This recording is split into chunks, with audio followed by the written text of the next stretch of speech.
The next DAX function that I want to talk about is all.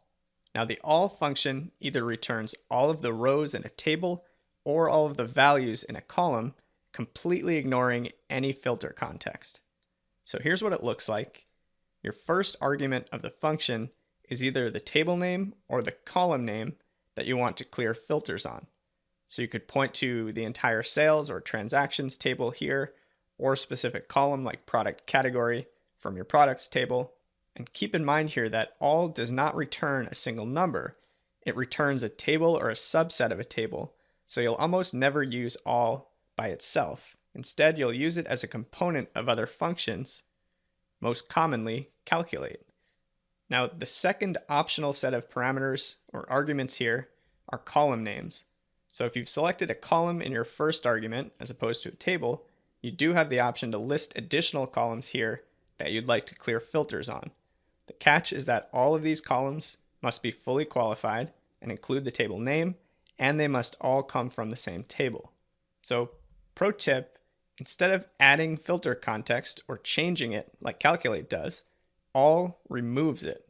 And that sounds a little confusing and counterintuitive at first until you realize what it's commonly used for, which is when you need unfiltered values that you don't want to react to changes in filter context.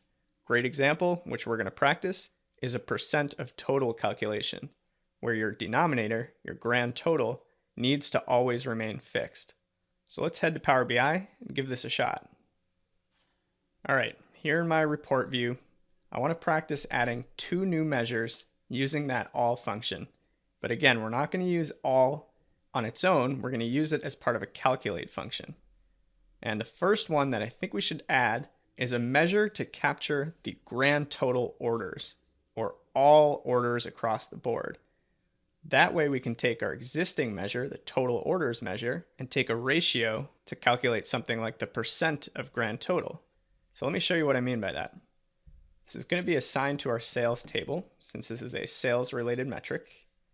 I'm going to add a new measure, and let's name this all orders. I'm going to make all kind of all caps just so that it sticks out and reminds us that we're using the all function as part of this measure. And so the way that we're going to calculate all orders, which is essentially the grand total of orders, is to start with our calculate. We're going to calculate our existing total orders measure.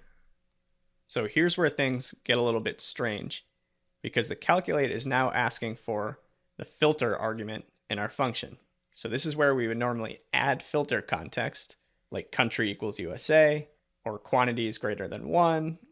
Instead, in this particular case, we want to strip filters out. And anytime you want to remove filters, you know you need to use the all function. So we're going to type the all right here in the filter argument of our calculate. And we're going to just input the table name of our sales table, because the sales table contains the order information that we're using to calculate our total orders measure. So we can just type AW underscore sales and we'll get the entire table. This icon looks a little bit different because it's the whole table, not an individual column. Tab it in, close the parenthesis, and then close one more parenthesis at the end. So to recap, give me the total orders calculation applied to the entire AW sales table, no matter what. So let's press enter, lock that in. And there we go, it's added it into our AW sales table. And now what if we just select our matrix here and grab all orders and drag that into values. So check this out. We've got our total orders column, which is the measure that we're calculating. Now this all measure that we just created, this all orders measure, even in rows where the filter contexts are trying to tell it to filter down to different categories, accessories, bikes, clothing, the all statement that we added in the filter argument of our calculate is saying ignore all that and just return the grand total no matter what, no matter how this view, this matrix, this report page changes. So this field alone is not that helpful. As you can see, there's no real circumstance where we'd want to drag this field in or analyze it by itself, but where it does become useful is serving as an input for something like percent of all orders. So let's go ahead and add another measure, new measure, and let's call it actually, just like I said, percent of all orders.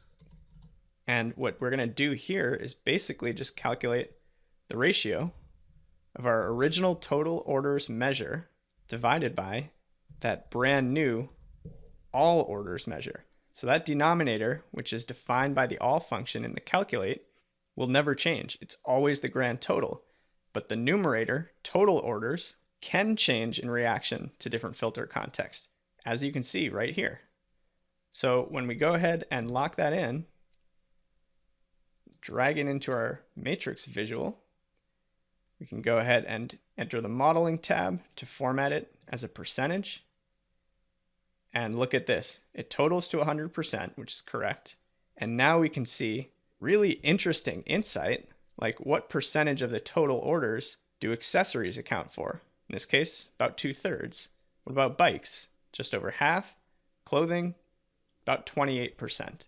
Now a little added bonus to this, even though all orders is a component of this percent of all orders calculation, it's the denominator, it does not need to live here in the matrix for us to calculate our percent of total. So let's remove that, and there you go. It still functions exactly like you'd expect, and it can still be filtered and segmented in any way you can imagine. So that's a great, very common example of how to combine calculate and all to create these percent of total fields. Now, one more quick demo here. I'd like to add one more measure, this time to our product lookup table. So I'm going to right click, add a measure within product lookup.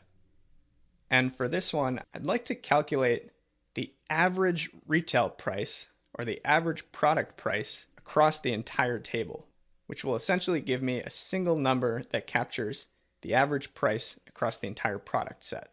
So let's name this overall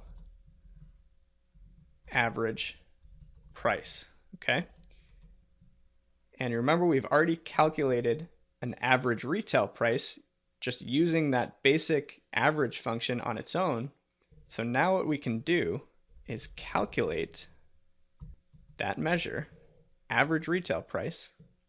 And since we don't want our overall average price to change in reaction to filter context, we always want the same overall average number to be returned. That means we need the all statement here again. And this time, the table that we're going to reference is not the sales table, it's not the returns table, it's the AW product lookup table right here. Close out two parentheses, and to recap, we're evaluating our original average retail price, which is the average of the product price column values, and we're evaluating it based on the entire AW product lookup table every single time.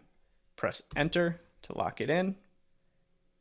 And now to see how that's working, we can go back to our matrix here. We've got our original average retail price, which we'll pull in. And then we've got our overall average retail price, which we can pull in second. And there you go. You can see that our overall average, which used the all function, gives us that same total average, that same overall average every single time. So while we're here, let's go ahead and make that currency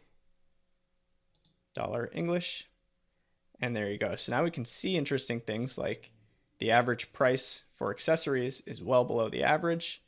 Bikes is clearly pulling the average up. Clothing average is about $51. Components $432. And when you blend all of that together, the overall average is about $714. So we're going to be using this overall average price measure as a way to demo another function that's commonly nested with calculate, which is called the filter function. So stay tuned, that one's coming up next.